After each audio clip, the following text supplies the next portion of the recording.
قبل ما تسمع القصة اعمل حالا إعجاب واشتراك في القناة. مستنية أشوف إعجابك واشتراكك عندي. أنا هحكي لكم اللي حصل معايا واللي أنا عايشاه دلوقتي، علشان حاسة إن أنا بظلم جوزي وبغضب ربنا ومش عارفة أتصرف إزاي. أنا اسمي مها، عندي 28 سنة، الحمد لله جميلة جدا، متجوزة وعندي طفلين، سارة ومحمد. من زمان قوي وأنا كنت بحب جاري ده اسمه أحمد، وهو كمان كان بيحبني جدا. هو أصغر مني ب3 سنين وكان ساكن معانا في نفس الشارع، وكان بيتقدم لي ناس كتير جدا وأنا كنت برفضهم، علشان كنت مقررة بيني وبين نفسي إن أنا هتجوز أحمد وبس. وقبل ما اتجوز على طول كنا بنتكلم أنا وهو سوا. أحمد جه واتقدم لي كتير قوي، بس أهلي رفضوه علشان حالته المادية يعني ما كانتش أحسن حاجة. بس اللي أنا واثقة منه إنه بيحبني لدرجة الجنون، وبيبقى نفسه يجيب لي حتة من السما ويديهالي. بس للأسف أهلي موافقوش عليه. وعدت الأيام وفي واحدة جارتنا كانت دايما بتقعد مع ماما، قالت لها أنا عندي عريس لبنتك. راحت ماما قالت لبابا إن في واحد عاوز يتقدم لي، وفعلا جه واتقدم لي، وهو أكبر مني بحوالي 5 سنين، وبيشتغل في شركة كبيرة قوي، وحالته المادية كويسة جدا، عنده شقته التمليك وعربية. وأهلي وافقوا عليه رغم إن هو عايش في محافظة تانية، قاعد في محافظة الغربية، وشقته كمان هتكون هناك. يعني أنا لما نتجوز هعيش معاه هناك. قلت لبابا إن أنا رافضة علشان مش عاوزة أعيش بعيد عنكم. بس بابا قال لي ما احنا كده كده هنيجي نزورك، وانتي كمان هتيجي تزورينا. اتضايقت قوي من رد بابا عليا. وفعلا الجوازة اتمت، ودلوقتي عايشة معاه في شقته في الغربية، بقالي معاه دلوقتي 4 سنين. قبل ما اكتب الكتاب اتصلت بأحمد وقلت له إن أنا هتجوز، ومش هينفع إننا نتكلم مع بعض تاني، وإني خلاص هكون على ذمة راجل تاني. ويا ريت تسامحني، وربنا يوفقك إن شاء الله في حياتك، وتلاقي بنت الحلال اللي تعوضك وتسعدك. المشكلة إن أنا وأنا بقوله كده لقيته سكت، ولما جه يرد عليا ويتكلم حسيت إن صوته كان بيعيط وأنا بتكلم وبقوله ربنا يوفقك وكده. راح قايل لي ربنا يسعدك وخلي بالك من نفسك، وقفلت معاه. المشكلة دلوقتي إن أنا عايشة مع جوزي وحاسة فعلا إن أنا مش عايشة. اكتشفت في جوزي حاجات سلبية كتير قوي. أولها إنه بيدخن جامد جدا، بيدخن كتير قوي، وأنا مش بحب ريحة السجاير خالص. يعني أنا ممكن أسيب المكان اللي هو قاعد فيه وأروح أقعد في مكان تاني. وتاني حاجة لقيته بخيل عليا قوي وبخيل على ولاده، مع إن ربنا كرمه ومعاه فلوس كتير جدا، بس لما بيجي يشتري الحاجة بيجيب الحاجة على القد. ولما باجي أطلب منه فلوس بيفضل يسألني ليه وإحنا لسه جايبين، ودي حاجة مش ضرورية. بيخليني مطلبش منه فلوس تاني خالص. إنسان سلبي جدا ومعندوش شخصية، وكل يوم بيرجع من الشغل على العصر، يادوب ياكل لقمة ويغير هدومه وينزل يقعد على القهوة مع أصحابه، ويرجع لي على الساعة 2 بالليل، على الساعة 3 بالليل. بصراحة كرهته وكرهت الجواز بسببه. وصلت لمرحلة إن أنا بقيت أكرهه، وبقيت أحس إني محتاجة حاجة تانية تعوضني عن إحساس الوحدة اللي أنا عايشاه مع حد أصلا أنا مش مرتاحة معاه، وكمان قاعدة في محافظة تانية بعيدة عن أهلي. بس في حاجة حصلت من حوالي 7 شهور، بقت هي اللي مصبراني على العيشة مع جوزي. أنا لما اتجوزت كنت قفلت الخط بتاعي وكسرته، واشتريت خط جديد علشان أحمد ما يعرفش يوصلي ولا يكلمني. وكمان عملت له بلوك من على الفيسبوك علشان أنا مضعفش وارجع اتكلم معاه بعد ما اتجوزت. بس اللي حصل إني لقيت طلب صداقة من أكاونت اسمه أحمد. دخلت على الأكاونت كده ولقيته هو، وحاطط صورته، بس الإيميل اللي عامله ده إيميل جديد. رحت قابلت الصداقة، ولقيته تاني يوم بعتلي رسالة بيقولي ازيك اخبارك ايه، يا ريت تطمنيني عليكي. قلت له انا الحمد لله كويسه، انت عامل ايه، ويا ترى اتجوزت ولا لسه. عرفت انه لسه ما اتجوزش، وهو حاليا عايش لوحده في الشقه بعد ما والده ووالدته توفوا. ولما عرفت انه عايش لوحده صعب عليا قوي، وبقيت اتكلم معاه علشان اطمنه اني جنبه. وحكيت له عن جوزي وقلت له ان انا مش مرتاحه معاه خالص، ويا ريتني ما كنت اتجوزته. بس هو ايه اللي حصل بقى، وبدأت علاقتي ومشاعري ناحية أحمد ترجع تاني زي الأول. وبصراحة بقيت أستنى الوقت اللي جوزي بيكون فيه في الشغل أو قاعد على القهوة مع أصحابه أتصل بيه، نقعد نتكلم براحتنا. وأول ما أحس إن جوزي جه وبيفتح الباب بتاع الشقة بقفل مع أحمد على طول، وأقوم أتحرك في الشقة كده كأني كنت بعمل أي حاجة يعني. وبصراحة علاقتي مع أحمد اتطورت قوي وبقى يطلب مني حاجات أعملها، وأنا كمان كنت برفض، بس مع تكرار الطلبات دي بقيت أعملها عادي. ومن ضمن الحاجات اللي كان بيطلبها مني كان بيقولي نفسي تعتبريني جوزك. أقول له اعتبرك جوزي ازاي يعني؟ قال لي يعني لو أنا معاكي دلوقتي وهندخل ننام هتلبسيلي ايه؟ أقول له مثلا أنا في العادي بلبس قميص نوم. يقول لي أنا بقى نفسي أشوفك بقميص النوم ده، ممكن بقى تلبسيه وتتصوري بيه وتبعتيلي الصورة؟ أنا كنت برفض طبعا أعمل كده، وهو يفضل يقولي مش كفاية إنك اتجوزتي وسبتيني ومش هين عليكي كمان تخليني قريب منك؟ وكلامه بصراحة كان بيقطعلي قلبي، كان بيصعب عليا قوي، وكنت بطوع وأعمله اللي هو عايزه. أي حاجة كان بيطلبها مني كنت بعملها له على طول. واتصورت بأكتر من قميص نوم وبعتله الصور بتاعتي، وبقى يقعد يقولي كلام في التليفون لو هو معايا دلوقتي هيعمل ايه وهينام معايا ازاي. فضل يقولي على حاجات انا كواحدة ست تعبت قوي لما قالها لي. قلت له حرام عليك كفاية كلامك تعبني، عرفت ان جوزي مش بيعمل كل الكلام اللي انت بتقوله ده.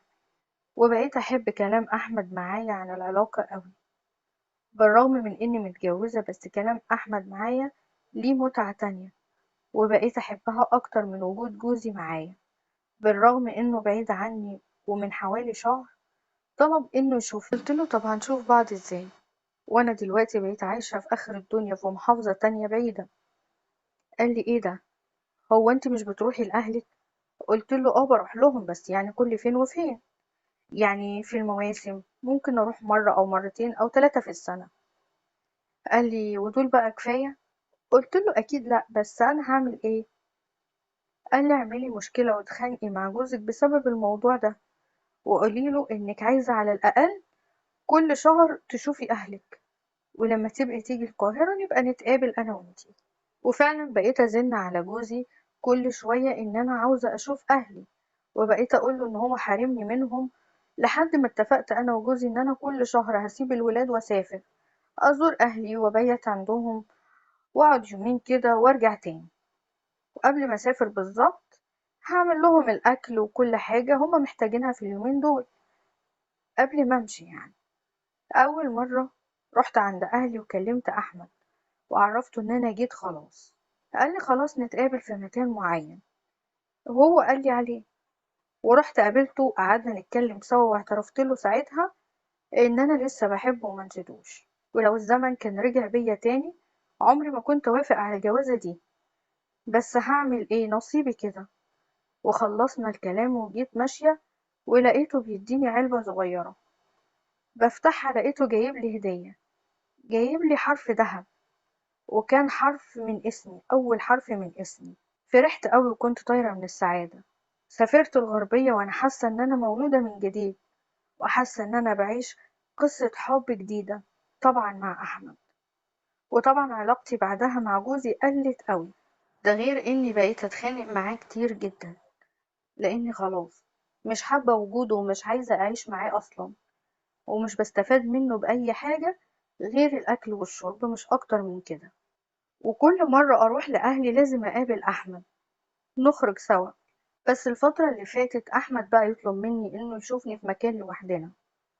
قلت له يعني إيه لوحدنا؟ قال لي يعني نكون مع بعض في مكان لوحدنا أنا وإنتي وبس.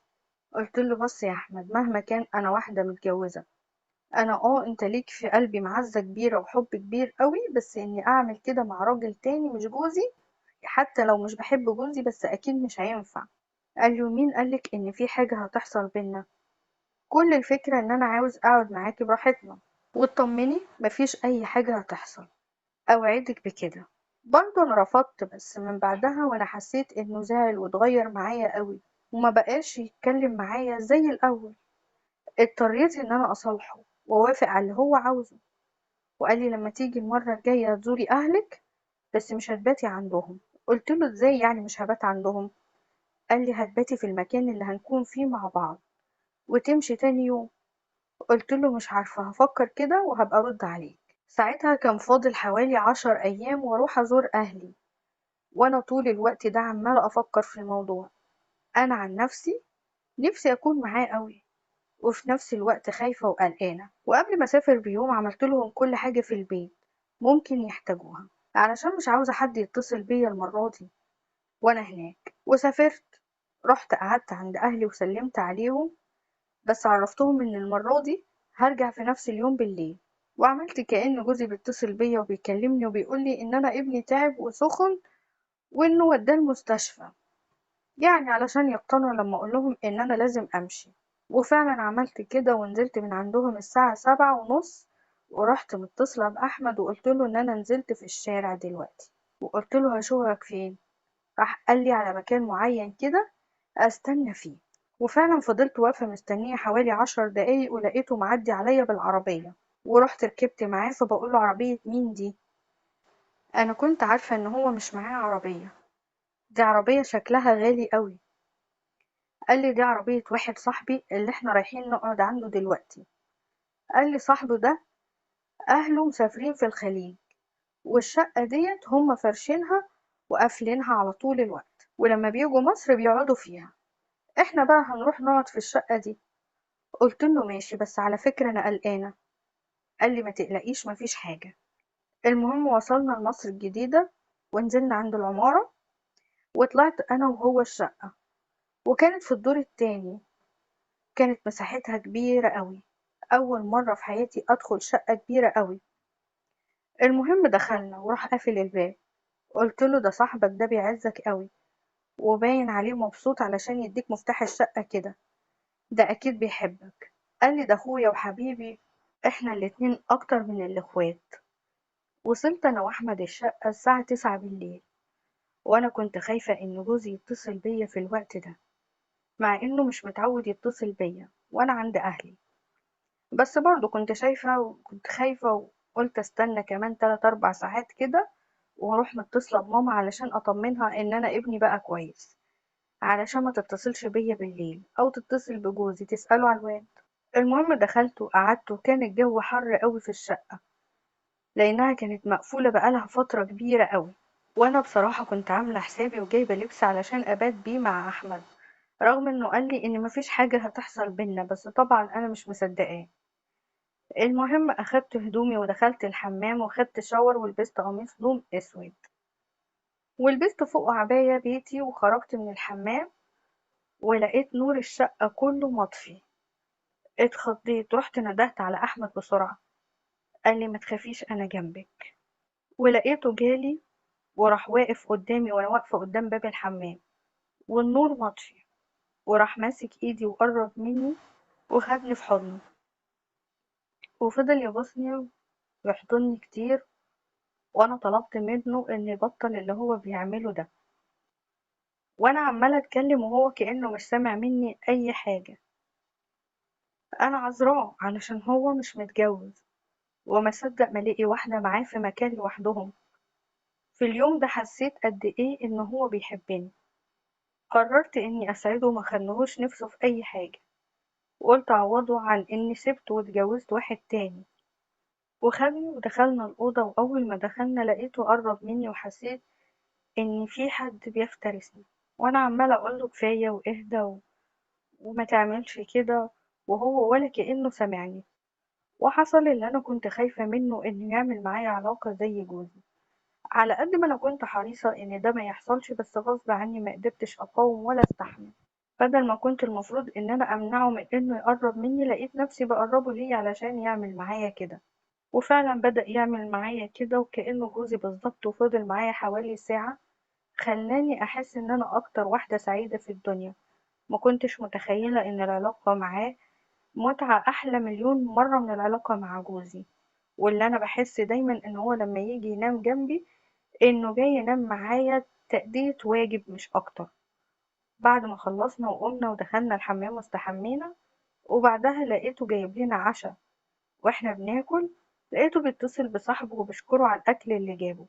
اتاري صاحبه اللي احنا قاعدين في شقته هو اللي بعت لنا العشاء ده.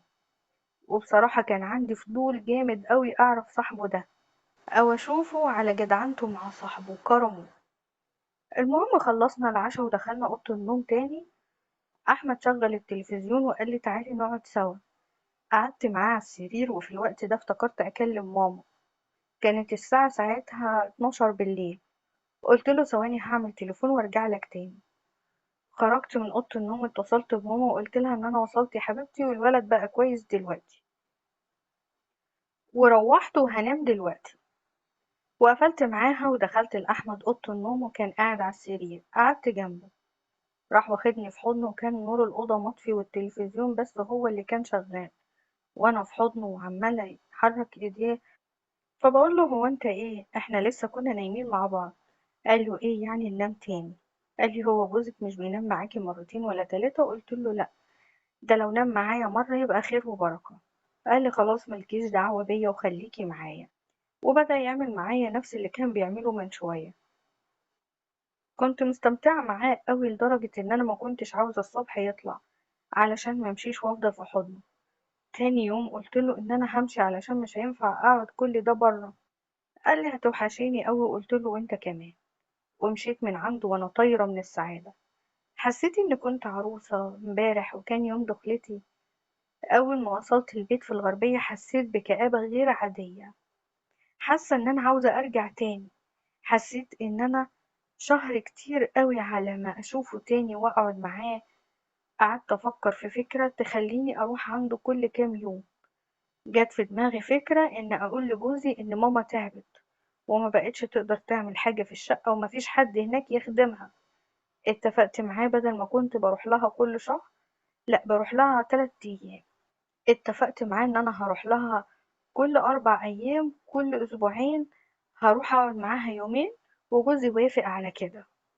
رحت اتصلت بأحمد وعرفته إن ماما تعبانة وبقى أنزل كل أسبوعين عندها أزورها علشان مش هينفع أقوله إن أنا عملت كده يعني علشانه هو مخصوص. وخلال ال15 يوم اللي قعدتهم مع جوزي ما كنتش حابة إنه يقرب مني أو يلمسني. ولما نام معايا مرة فعلا أنا ما كنتش حاسة بيه ولا حاسة إنه نايم معايا أصلا. حتى لما كان معايا كنت بحاول أتخيله إن هو ده أحمد علشان أستمتع برضه. ما حسيتش معاه بأي حاجة. بقيت مستنية ال15 يوم يعدوا بفارغ الصبر علشان أنزل القاهرة. وقبلها بيوم اتصلت بأحمد وعرفته إن أنا هنزل القاهرة بكرة. قال لي تمام أستناكي لما تخلصي من عند أهلك ابقي اتصلي بيا المرة دي. أنا جهزت